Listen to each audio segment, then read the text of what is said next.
Well, hey everybody, I'm Scott Schimmel. I'm here with Joe Lara. If you don't know who we are, consider us like friends of Vector Accelerator, founders of Vector Accelerator, and at least today, hosts of this show. We're happy to have you here. We're happy to be together. And Joe, the reason we're on this episode is because the other day you posted something on LinkedIn. Hmm. You're kind of like an irregular poster in that not that you post irregular things, but you do it so infrequently, and when you do, it has like a lot of meat and a lot of weight, and I don't know what it is. You have like this natural art of like posting something that just people are drawn to. So you posted this thing about your identity and the nuances of the different parts of your identity. So I'd love for you to kind of share what was behind that post, and I guess yeah, we can link to it, right? In this thing, yeah, Sure, we can. I'm Yeah, pretty sure we can. let's Well, link to it. But tell us about the post and what kind of prompted it. I'm trying to remember the year I heard this phrase, but I was coming out of the military and I was starting to network, air quotes right now, Oh for those yeah, that are yeah, yeah. listening, air quotes, networking. And I ran into this non-military veteran, this gentleman, older gentleman who said, well, I've been in business for 30 years. And to me, that just sounded so impressive. That phrase sounded so impressive. And I was like, I've been in business for 30 years. Like, man, I've been doing this military thing for 24. And so it's comparing, like, I don't know why I thought 30 years, man, he must be like an expert. He must be this Huh. badass. Like, then I, and then I don't know when it was, but it was probably maybe a couple years after, at a different time, at a different occasion, somebody had said, oh, you're in the military. Thank you for your service. And I thought about that phrase. Thank you for Yeah, your service. And as a veteran, you're like, feels yeah, weird hearing that. But then I started thinking about it a little bit more, like, what if that to that person, like, I sucked at the military for 24 years, whatever. Like, what if I was horrible? yeah, And then I thought about that original statement from that gentleman of 30 years. I'm like, well, what if he was a really horrible business guy for yeah. 30 years? Not a great leader, not successful, lost a lot of money Right. starting You don't like businesses and him. failed. Yeah, he's horrible at it. So then I realized, man, we put a lot of emphasis into what we do, Hmm.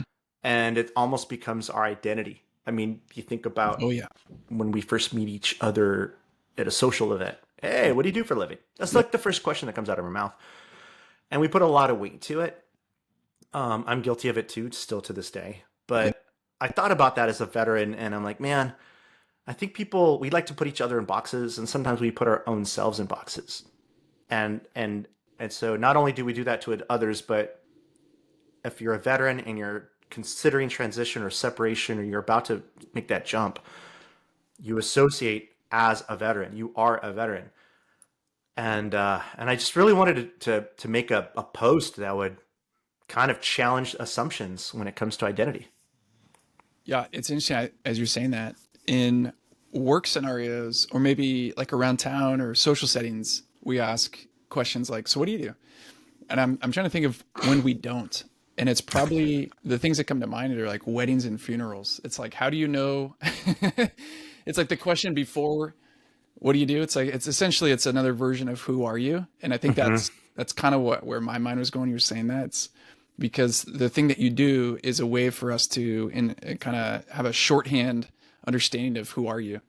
And if I can get a sense of, oh, you're a business person for 30 years, that now I'm getting a sense in my imagination, like you said, like you must be successful, respectful, um, diligent. I mean, whatever the kind of associations you make, but they're not necessarily true at all. And so, I'm sure most of us get stumped when we're asked that question because it's like, which, we're trying to discern in a split second. What do I reveal? What do I share? What can they handle? Where will this go? Do I even want to go there? So I don't know about you. I've got like, and this is kind of pointing to you, the post that you made in my head, I've always thought of pick a card, any card, sort of, because there's so many different variations of what I do professionally, and it depends on who I'm talking to.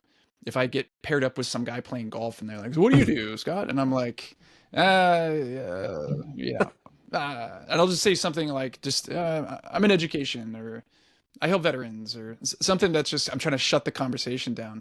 And I did that recently with the guy.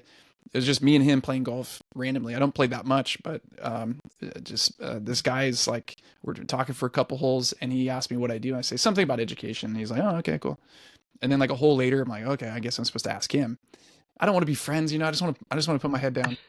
And he says, "Oh, I work for this veteran transition program inside the VA." And I was Oh, like, "Oh." oh. In that case, In that case, so you posted 4 kind of side by side photos of you, yeah, and they're very different. yeah, And maybe you can just kind of walk us through the little, what do you call it, like the pop up book of your life here, your different yeah. identities. What's funny is I was even debating should I even show this photo. But Mhm. to answer your earlier question of like the stuff, why I put the content I put out, and how do I get attention, Yeah. it's because it's for those that don't know what we're talking about. This photo has a picture of a stormtrooper, Star Wars classic, crispy white, glistening stormtrooper. Yeah. So that's me in a full blown costume. Um, and yes, I'm a grown man that wears plastic sometimes. Let me give a little bit of context of that. So the first photo in the series of 4 photos is me in the military holding a weapon. It was taken in Afghanistan. It was my last deployment. And for the longest time, that was my identity. Um, After that is the next photo of me wearing a suit, business attire, and where I learned how to wear a sport coat, and I learned how to present myself in a civilian context. And I think for the last, and since 2016 till now, I've been in the business world and I've been working with many non-military people. So just making that switch and just realizing, man, I have so much to offer, Hmm. and and in a professional setting. And then you have this stormtrooper, which is just showing the quirky side I think that we all have in us. We all have our Yeah. hobbies and things, and maybe Yeah. not as extreme as mine, but um, that's tied to one a love of nerd stuff, but also like I'm finding a way to do nerd stuff, but also contribute through charities. Hmm. And so imagine you're a sick kid in a hospital, but in comes this stormtrooper or Darth Vader, Oh yeah. dude. They might forget that they're in pain or suffering for even a split second. Yeah. I'm all for it. Yeah. And then the last photo is just me, is just what I consider that's my dad photo. Because at the time that was taken at the Heist building in Boston. My son was graduating college and he was 21, and we're having our first adult beverage together when he's Yeah. the legal age. And I'm a present dad, but all of those photos are just slivers of my life. And of course, we all have slivers of our lives. But to tie back to the identity piece, I think, and goes back to your golfing situation where you don't Yeah. want to get into what you did. There are themes though across everything you do. So you might do Yeah. 20 different things in your life, but Mhm. there's themes that cross all of it. And so the thing that I want to present in that little post I made on LinkedIn was, in all of these images, it's service and impact. That's the theme in all of it, Yeah. and that's who I am, and that is my identity. And it doesn't stop there. There's so much more. We're so complex, Yeah. and I don't want veterans to shortchange themselves and only introduce themselves as a veteran in transition. Uh-huh. Think bigger. Think Yeah. impact. Think, what do I want to do, and how do I want to solve the problems in the world? Yeah. Yeah. The phrase that probably comes before that then implicitly is I'm just a whatever. I'm just a veteran. I'm just a teacher. I'm just a business guy. And to your point, there's a lot more to that. I love the stuff that you do with Star Wars. I know being a nerd is a spectrum. I'm also a nerd, and I mean, you eclipse me and lap me a few times around the sun. However, I just was at Disneyland a couple of days ago with my kids, and I had this flashback. This is before all the Star Wars stuff, the Star Wars land, and so I don't know, 10 years ago, and Yeah. I couldn't wait when I was a kid. I couldn't wait to have kids so that I can introduce them to Star Wars, and my son got into it. And long story short, he was 5, 6 years old, and there used to be a part of Disneyland where you can walk in and meet the Star Wars characters. And so Mm-hmm. and it was like, I think Kylo Ren, or it's definitely Chewbacca, because that's who we met. And you don't know who you're gonna meet. You just kind of go around this door, and then all of a sudden there's Chewbacca. And I'd never seen it before. Now, if you go there, it's like pretty normal, but I'd Mm-hmm. never seen a full character. I never seen a full Chewbacca, that's for sure. And we got to take a photo, and I just start crying. I'm like, I can't help it. Well, I can't help this. Is like, I can't believe I'm meeting Chewbacca, like this figure. So to imagine that you do that for kids, I mean, all that you do to create those suits, and all the time, or thousands of hours you spent doing that. I'm sure that A makes it ton. worth it. So the lesson I get from you is you don't really hide that, and you haven't really put into a corner. You've, I think, had this really open curiosity and engagement to figure out how far can I take this interest of mine, and can I figure out a way to make it useful for others too. I think that's just super cool. I don't know Dude, what your advice is for someone else in that scenario. so to kind of, yeah, thank you, Scott, for sharing that. So the whole Star Wars thing, whatever. I think I've always loved it as a as a kid growing up and born in '74. The movies were a big thing. The original movies were a big Yeah. thing. Um, but you always got your ass kicked if anybody knew that you Oh liked this yeah. stuff, Yeah. Yeah. right? Not cool. Not cool at all. And then at a certain point, I don't know when it became chic, it became trendy, and it Hmm. became cool to be a nerd. I don't know, but it's always been in the back of my mind, like, oh man, and I always admired these guys that made these costumes that were like basically off this movie screen.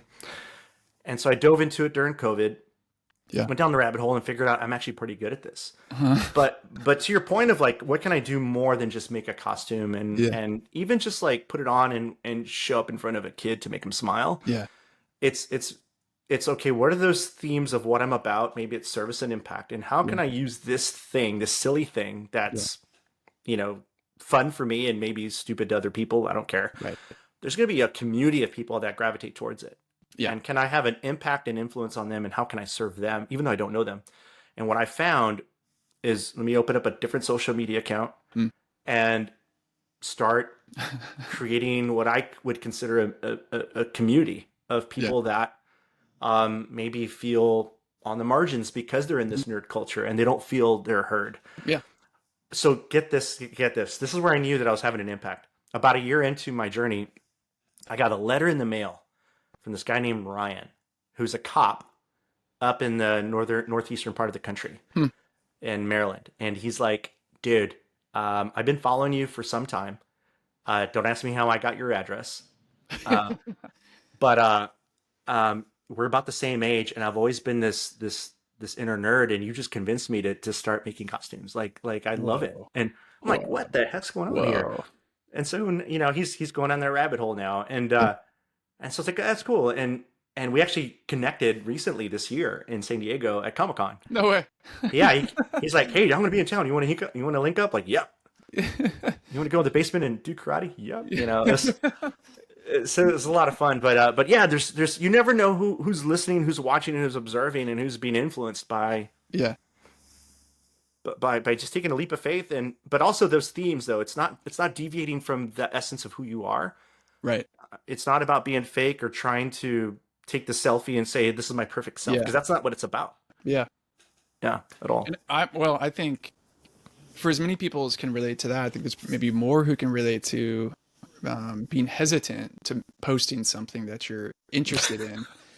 Like I really followed from your courage and vulnerability to do the Star Wars stuff. I remember when you like whispered that to me that you're into it during COVID, and then you've kind of come out of the closet more over the last couple of years.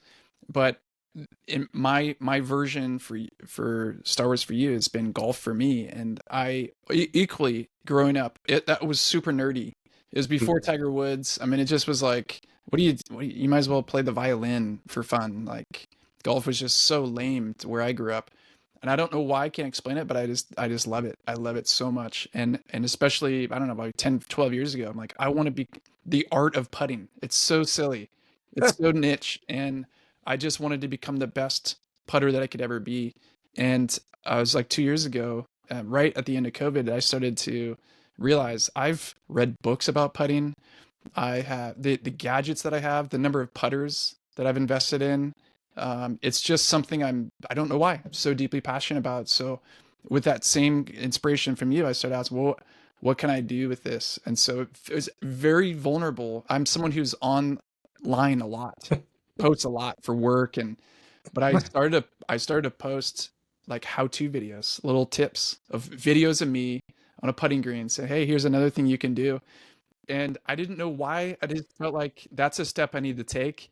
Yeah. And then recently I was playing, that's about 6 months ago, I was playing golf with a guy that I kind of barely know. We're friends, And I could tell that he's also similarly passionate about golf as me. And I went up to him like on the 17th hole and I said, "Hey, would you ever want like a putting tip?" And he goes, "Are you kidding me?" And he's like, that'd be amazing." I'm like, "Okay, here's just one thing I've noticed." He's got like 12 things that I've noticed, but I'm like, "Here's one thing that you can fix now." And literally the next hole he sinks a long putt. Oh, And I'm dang. like, "Dude."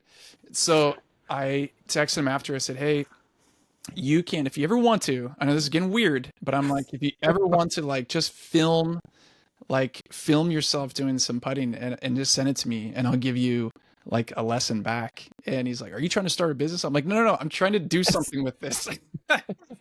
This is Humor like me. such an irrelevant skill if zombies attacked, or if these UFOs are real.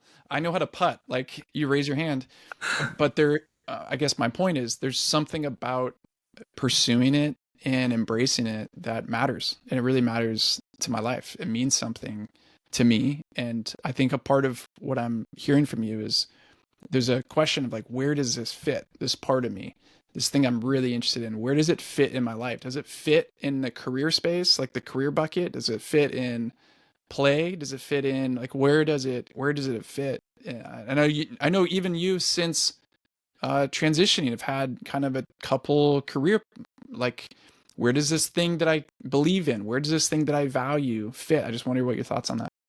Yeah, it's our good friend Greg Yamamoto just told me, Joe, draw a Venn diagram, like it's see where things overlap. And Yeah.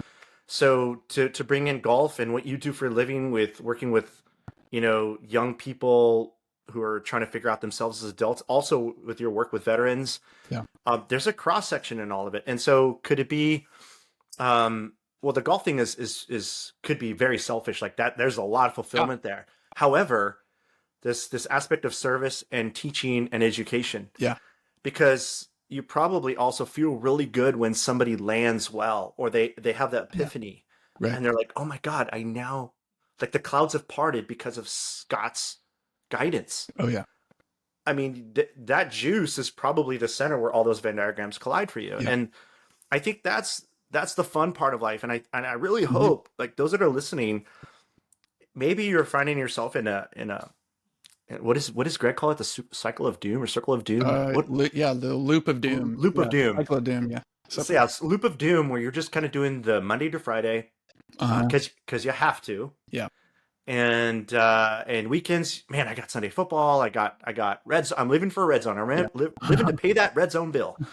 Um, download it for free. But anyways, like it's that's like that. It's got to be more than that. Yeah. And so, what are some of the hobbies you love to do? What are some of the things you love to do? There is a way to overlap it. And to be honest, Scott, I didn't find this right away. Right. I think it was being encouraged by other people. Like maybe you saw me make a post with a Stormtrooper, and you're like, "Yeah, can I do this with golf?" Uh-huh. I think it's me. I did that. I followed somebody else's, Right.